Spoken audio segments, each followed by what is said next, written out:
My name is Sarah Harvey and this is my colleague Suzanne Newcombe, and we're both research officers at Inform, and today we're going to be presenting on Apocalyptic, Millenarian Religions and Gender, how far can we generalise and what lessons can be learned. So just to tell you a little bit about Inform for those of you who aren't familiar with it. Inform is an independent educational charity based at the London School of Economics that was founded by Professor Eileen Barker in 1988.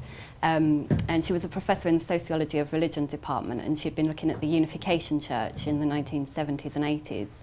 And she came to realise that a lot of harm was being done by the lack of information about the new religions that were coming into the UK, as well as harm being done by misinformation that was intentionally put out either by the movements themselves or by critics of the movements. So she established Inform with the support of the Home Office and mainstream churches in order to provide information that is as accurate, balanced and up-to-date as possible about these minority religions. We take a rather functional definition of religion, so a movement that seeks to provide answers to questions of ultimate meaning. And we try and avoid the term cult, because we find that it means little more than a religion we don't like, which then hides the particulars of the religious group in question. So when we answer our inquiries, we like to focus on the particulars of a movement, giving coverage of the history, the beliefs and practices, the lifestyle, as well as any controversies associated with the movement. We provide 2 public seminars every year, which are day-long seminars open to the public, and we have a wide range of speakers, including academics, members and former members. And we also have a book series with Ashgate, and you can see here the edition that Suzanne and I have edited on the topic of prophecy. So I'll now hand over to Suzanne for a bit. Okay, well, since Eileen started studying new religious movements, she's collected a database. And it's a very difficult database because it's always incomplete. There's always new things happening with the groups that are on the database, and there's always a stack of new groups to put on. I think we've got 200 new groups to put on that we haven't gotten to yet. But as of Tuesday, we had 4,873 groups on our database. Now, this is quite an unusual resource in that we've got so many groups together, so I thought let's try to make some generalizations with the understanding that it's always incomplete. Our database is most complete about the groups that have been active in the UK. And I think in the abstract, I said there's 198 groups with a millenarian focus, but if we moved it down to the groups we know have been active in a substantial way in the UK, we've got 91 groups. So out of all the groups we know have been active in the UK, is about a 3.2% focus on millenarian beliefs. Of course, this is a subjective category in our database because it could include all Abrahamic faiths, could be considered millenarian faiths. So this is just a kind of judgment we've made as research officers and sometimes interns as to a specific focus and beliefs and practice on millenarian aspects of the faith. So there's room for error here, but let's go with it for now. So we found kind of with the start of the conference question, are there a majority of women leaders in millenarian groups? Well, not really. It's still a minority. Of the groups we had in our database, is about 22%, which I think was about 15 groups were founded by leaders who were women, out of a total of 91. So by and large, we're getting a repetition of male-led religious groups. But this minority might be substantially larger than in the general population of new and minority religious groups. And I've not done the 2000 gender analysis. So we might be able to do that at some point, but I didn't have time. So of the groups with female founders, most of them had a continuing female leadership. So where it was started by a woman, there was room for women to continue as leaders. Whereas for men, it was relatively rare for it to change. I think there was one case of it changing. That's kind of a very quick overview of some of the very preliminary stats we can pull out of our database. One thing I would note from looking at these groups as a whole is that where there's a precedent for female leadership, particularly in areas where there's channeling or astrology. We see a kind of precedent for female occupation and a continuation of female leadership. So we were looking at millenarian groups, particularly in the lead up to 2012, because we got a special impetus to deal with those prophecies. And one of the groups that came to our attention then that we found quite interesting was the DK Foundation. This group was based on the Ascended Master tradition of Alice Bailey, and that's a picture of Alice Bailey there.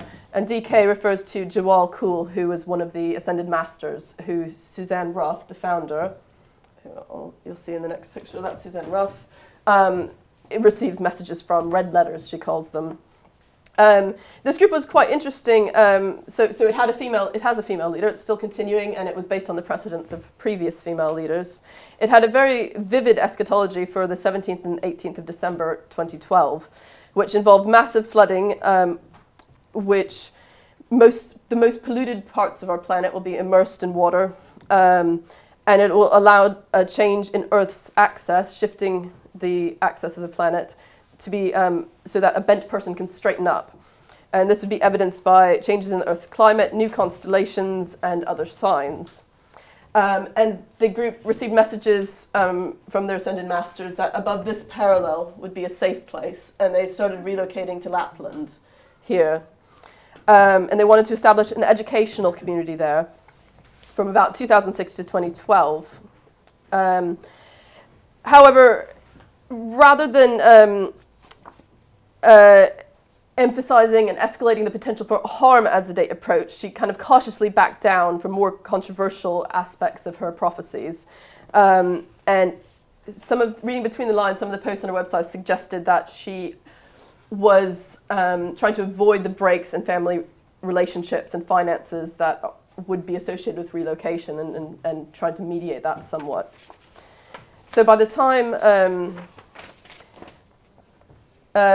December of 2012 came around, just a few days, she was backing off from her prediction, and she suggested that the floods might not happen. She published a public letter on the 15th of December, but it was necessary for the group to believe they were going to happen in order to make the necessary changes to their lives and understandings, and that's still the current position of the group, and she's still continuing with her esoteric astrology.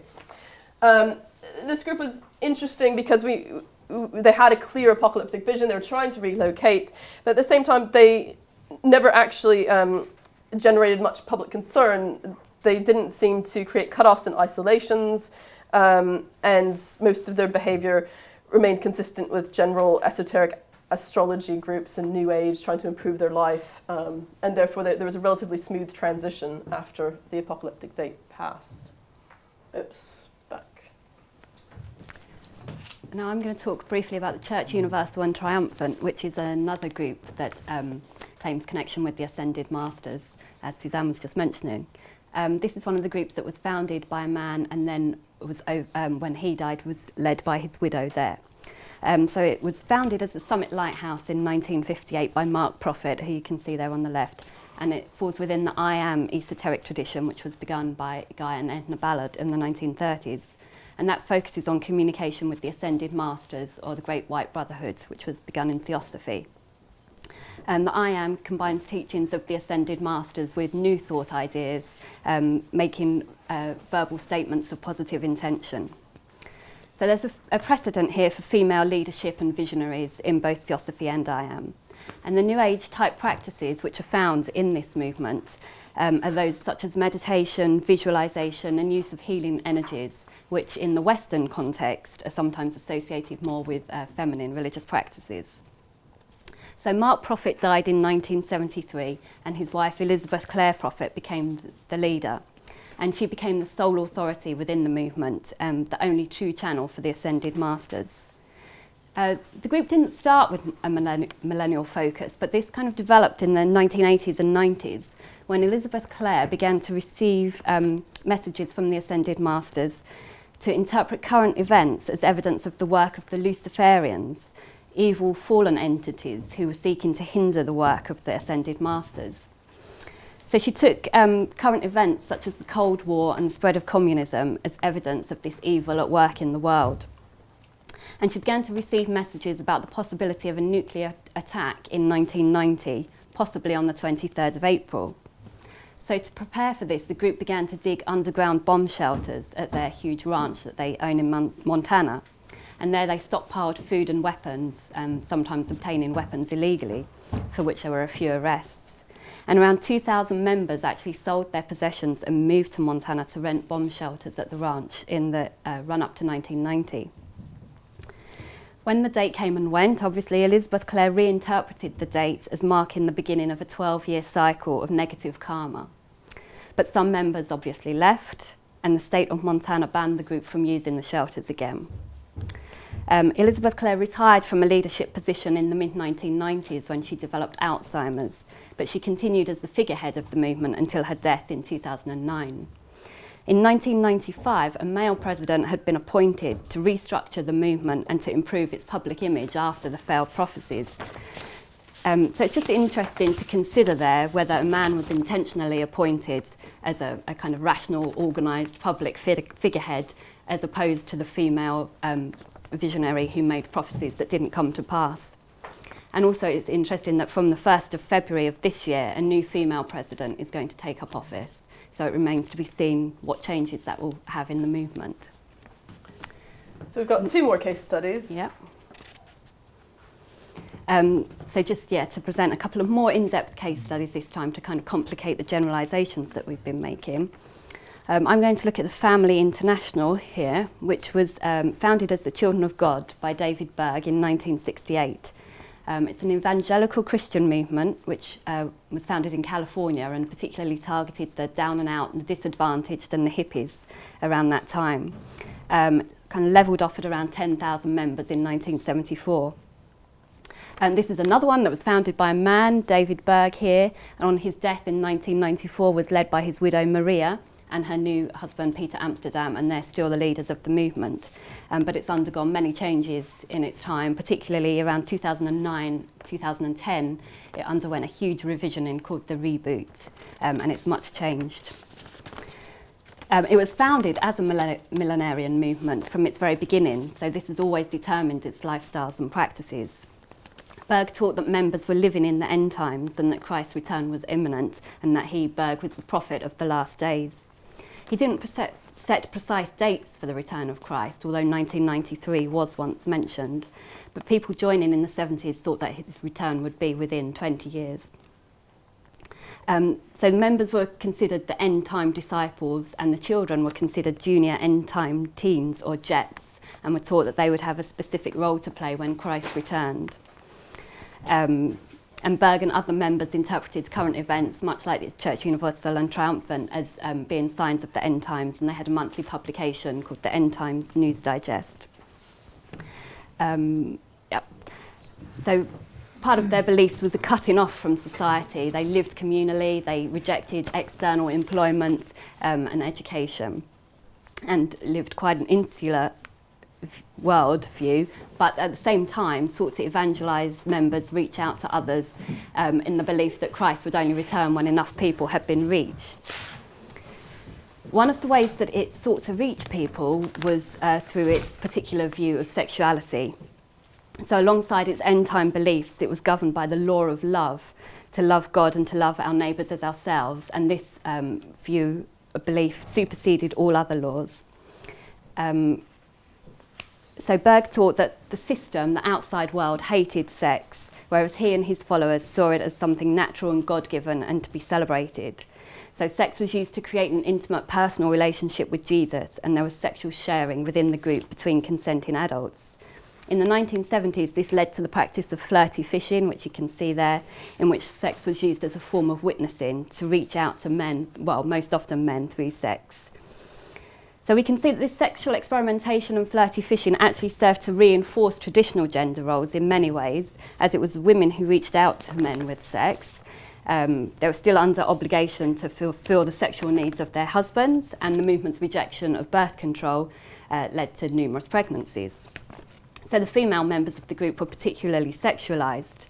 Young women who left the movement have described pressure to engage in sexual relations, and new female recruits described how they were encouraged into relations almost immediately. And I'll leave aside the question of sexual abuse of minors, which is said to have occurred within the movement. Okay. So if traditional gender roles were found in the area of sexuality, they were also found in the area of prophecy when Berg was alive. The movement was founded and led as a prophetic movement. Berg claimed to receive guidance directly from Jesus, and his writings were published as the Mo Letters, which had divine authority within the group. But after his death, and when Maria and Peter Amsterdam took over, prophecy became much more democratised. In the World Service's leadership structure, there was a really interesting practice of corporate prophecy in which teams of leaders would seek to receive guidance on particular questions, and they would have like an editorial process where one person's prophecy would be looked at again by somebody else and changed slightly, and then Maria had final say on what was the correct prophecy. So there were no age or gender barriers to receiving messages or having a leadership role at World Services. And Gordon and Gary Shepherd have written that the World Services promoted the empowerment of both women and young people in positions of responsibility and leadership. As I mentioned just a while ago, in 2009 and 10, the family underwent a complete revision termed the reboot. And this was as a direct result of the fact that Jesus hadn't returned when the movement thought he was going to. And members were ageing, and there was a need for planning further into the future.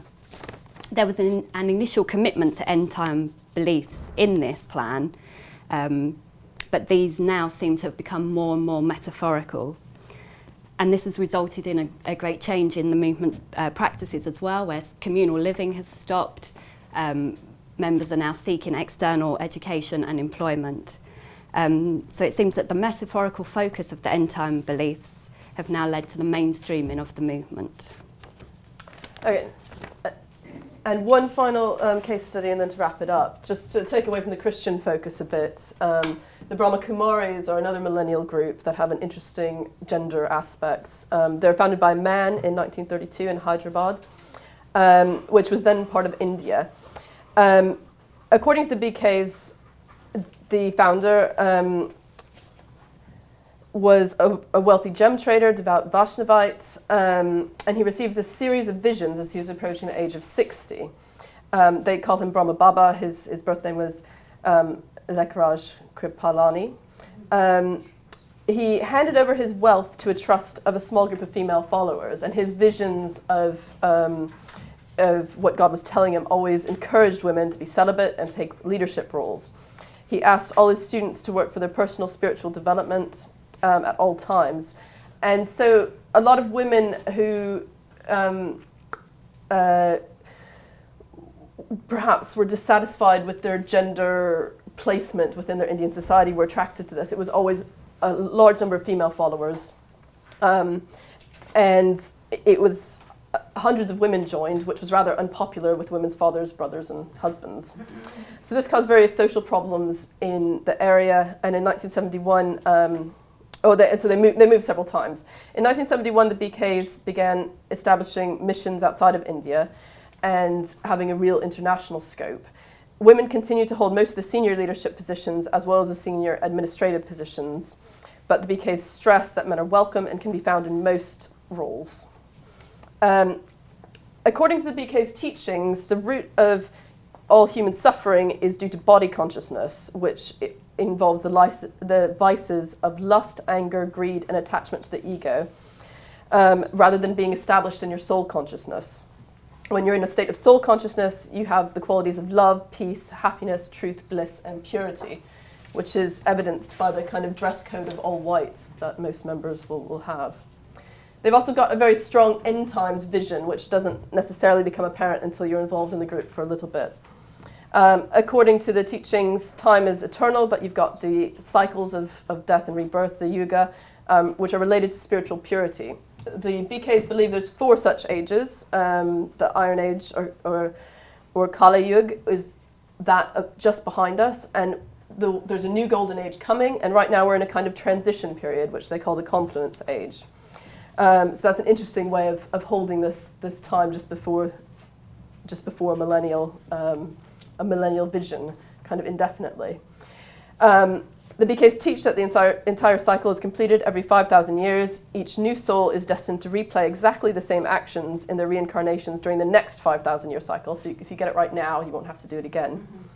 On several times, they've prophesied exact dates for this transition to start the new golden age, but at the moment, it's kind of a bit vague. So considering this group, this is another kind of one of their time diagrams. Leadership of women is very strong. One long-term male member reflected on this in a book that Inform produced called Henpicked to Heaven was the title of his paper. And he reflected that communal living helps women to overcome any culturally acquired timidity as they rise to the challenges and responsibilities of leadership, whilst the men are assisted in the development of humility. And some of the controversies to do with the Brahmakumaris are to do with their millennial focus, but often the controversies are just as much to do with their unusual take on gender roles. In India, they encourage women to give their dowries to the movement to some extent, which then limits any options or aspirations their family might have had to descendants, which is a very important part of Indian culture. And so it would be very difficult also for a woman who has given her dowry in Indian culture to leave the movement, which also creates some problems.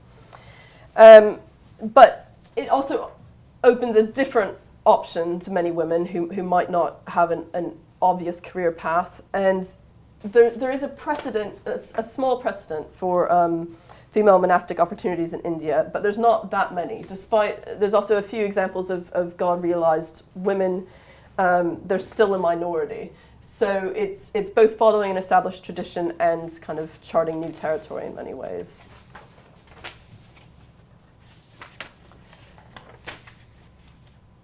So now our conclusions.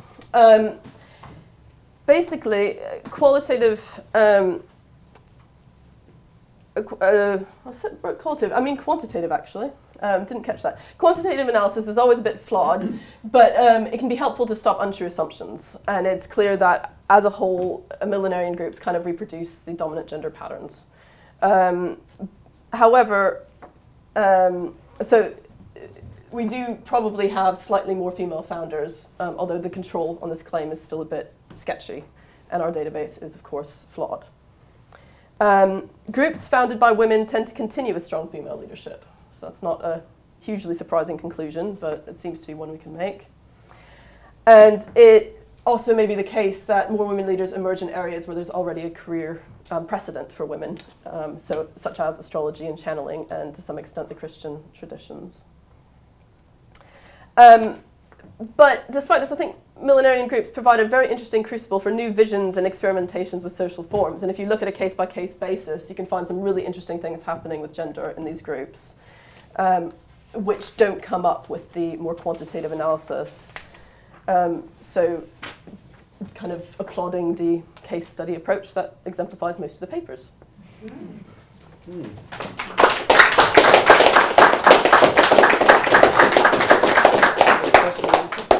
Yeah, so if you stay up here, we're going to have a question and answer session. Back there, Justin. Yeah, this doesn't seem too ridiculous a question, but given your access to this database, if you say that millenarian groups tend to replicate, surrounding gender patterns, just thinking of the time we're in at the moment, I mean, do you see any emergence of anything unusual in relation to gender patterns, such as, for example, the dominance of the appearance of groups in which trans people or body modification or something becomes central to the identity of the group rather than just this male-female thing? Because it seems, that's a current cultural preoccupation. So if we're going to say that these groups reflect that, have it started appearing in any of your, or is that just such an obscure question? Yeah, to be honest, we haven't noticed that happening yet. So they're a bit behind the times, new religious movement. Perhaps. Maybe, the only thing that kind of springs to mind is Rael's kind of DNA clone baby type. The Rael's doing that, but I don't have any kind of trans or third gender new religious question, which is a good question. Yeah. There should be one. Maybe there's a job opening here. Yeah, thank you. Anybody else any questions? Going once, going twice. Thank you Okay. very much. Excellent.